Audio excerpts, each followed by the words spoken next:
હું કહેતી હતી કેતો પાછું આ સાંભળતા નથી તમે તો હાવ. બોલ ને મારા બાપા આવે એવું જાતના કરીને આવી છું તમારા હામયા નહીં લેવાના અને હમણાં લેવા હે તો સાંભળો મારી વાત. આ બોલ આ બેન્ડ બાજાને બોલાવી લેજો અને 2000 ના ફૂલડા લઈ રાખજો.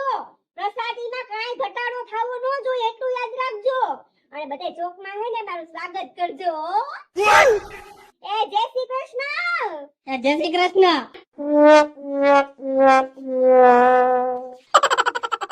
યાત્રા કરીને આવે ને એટલે એના હામયા કરવાના હોય અને એને બેન્ટ વાજાનું કીધું ને કહી દે કાઈ વાંધો નહીં પૈસા લઈ જાય બીજું ને પણ તમારે બેયને બુદ્ધિ છે કે નહીં?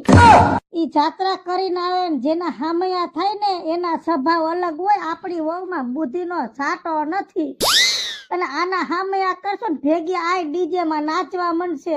અને ઓલા હોવરના ડોહાને એમ કે હું જાત્રાએથી આવી મને પૈગે લાગીને આશીર્વાદ લ્યો. ઈ કેવું લાગશે?